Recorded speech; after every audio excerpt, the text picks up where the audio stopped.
Hello, good morning, good afternoon, good evening once again. At sa muli, nandito po tayo para magbigay ng ating mga salubin at opinion lingid sa sa mga usapin. So, guys, ang daming issue ko, hindi ko alam kung saan tayo mag-umpisa. Pero by the way, ganun pa rin at gusto ko magbigay ng aking opinion tungkol sa sa mga usapin tungkol pa rin sa mga bigating issue, 'di ba? Tulad ng 'di ba pa yung ask ni Kalingap Rab na tigil muna yung pagre-reaction kay Kalingap Ido at saka kay Biancy. So guys, effective ba? So bago pa man ang lahat, please subscribe my YouTube channel Daidilyu at paki-click na rin yung notification bell para updated po tayo.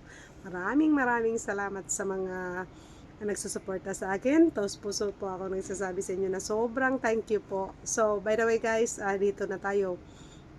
So, usapin, di ba, yung tungkol sa, sa live ni Kalinga Prab na, di po ba, yung, actually, dito ako kay Kalinga Prab, saludong-saludo kasi pag hindi lang talaga sobrang ingay or hanggat makaya, hanggat, talagang pwede pa talaga hindi talaga siya nagsasalita at never siyang di po ba ingat siya.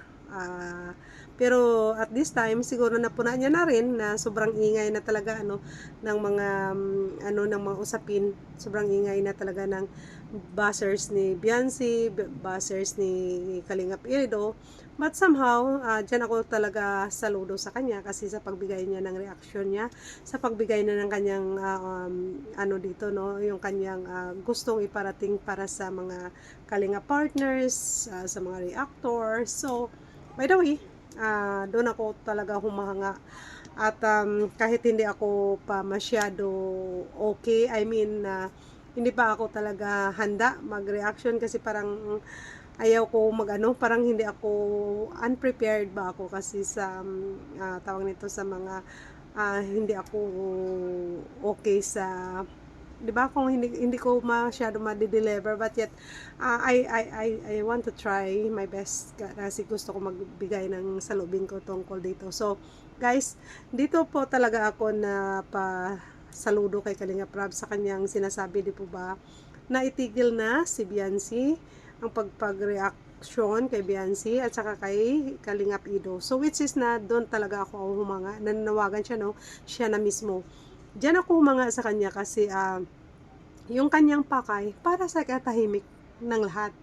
So, kung tayo mga kalingap reactor o tayo ay, di ba, palaging nagtatapik tungkol dito sa mga issue na ito, so magtahan. Kaso lang, sa ni Kalingap Rab nito, almost naman sumusunod. May ilan-ilan lang talaga na hindi sumusunod. Imbis pinapaapoy pa yung kwento, pinapaapoy pa yung hindi, may ganyan na may nagsabi na, hindi, sabi niya, protektahan ko si Biancy hanggat nandito ako. Oh, alam mo niyo. Alam niyo ba kung sino dyan, guys? Protektahan ko si Biancy, ako yung naka-scout. Oh my goodness, di po ba ni-refer lang yun sa'yo? Hindi ka talaga totally yung naka-scout dyan. At saka, guys, sa may nagsabi nito, hindi ibang tao or sino man yung nagsabi na stop. Ito ay isa rin sa nagiging founder. Sabi nga ni Kalinga Prab, even nandyan si Kuya Bal, sumusunod lang siya kay Kuya Bal. Pero, once na magsabi rin si Kalinga Prab, sumusunod. So, dapat sumunod rin tayo, diba? Sumunod rin yung mga sa Kalingap reactors or Kalingap partners na palaging topic si Biancy, especially na nababash si Ido at saka si Biancy sa sa comment section. So, wag na sanang pahabain pa. At saka dito ako talaga isa pa yung sabi ni Kalinga Prab. Ang sabi niya, yung mga reactor, hindi yan magre-reaction kung walang mga issue. It's true. So, sinong palaging nagki-create ng ng issue? May isang kalingap partners na parang reactor na palagi na lang humaharap sa camera at mag-rise ng issue na kahit walang kaano-ano naman yung issue, twist niya, yung binibigyan niya ng, 'di ba? Parang pinapahaba niya para lang mabigyan ng ng another story at mapag-usap-usapan na naman para ay, alam niyo na, views. So, sino yan guys? So, di po ba? Ganyan talaga yung kanyang strategy na. Ganyan na talaga yung kanyang takbo, almost takbo ng kanyang channel. Pero, ano kaya yung, niya no? Ano kaya yung kanyang maiharap kay Kalinga Prab, di ba? Pag magharap sila kasi, hindi yan maitago kay Kalinga Prab kung anong ginagawa niya.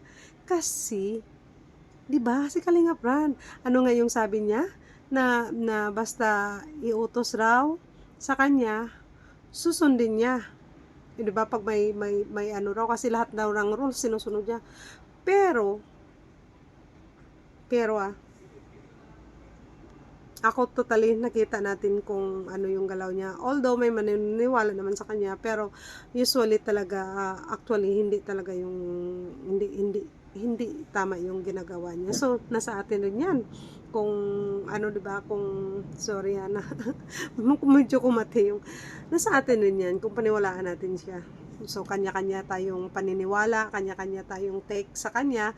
So yung gagawin natin ay ayon rin sa atin, 'di ba? Magrespetuhan na lang. Pero ako guys, personally, noon, number 1 rin ako nagsusuporta. Pero ngayon, sa sobrang ingay niya, so sorry.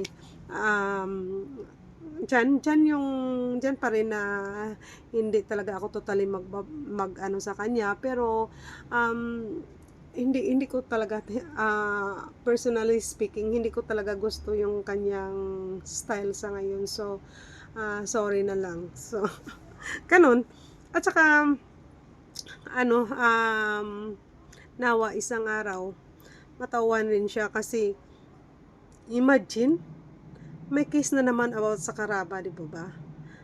May case na naman about sa Karaba, kung ano naman pinupukol niyang istorya. May case na naman siya about may case na naman nag-topic about Birador. So itong mga topic nito siguro pag anuhan ko rin sa baka makaoras ako bukas, magbigay rin ako ng aking saloobin.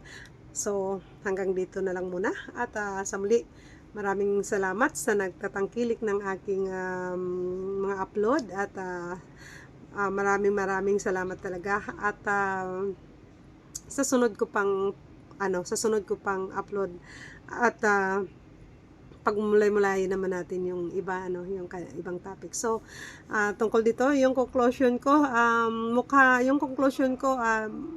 perfect talaga yung hiling sana ni Kalinga Prab na sana tumigil sila muna para 'di ba, kung wala, sabi nga ni Kalinga Prab na kung walang issue, kung walang nagta-topic, walang buzzers. 'Di ba? Saan ba maghugot yung buzzers kung hindi tina-topic, 'di ba?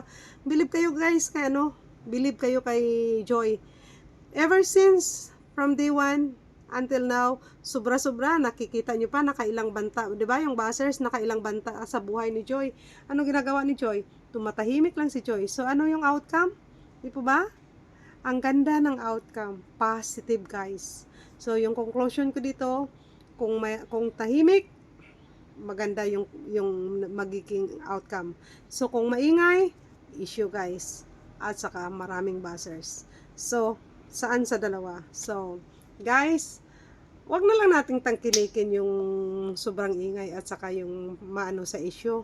Kasi para maglaylo rin siya na ay walang nagtatangkilik sa akin, stop ko ito. Ibang strategy na naman, di po ba? So hanggang dito na lang. So God bless everyone. See you next vlog.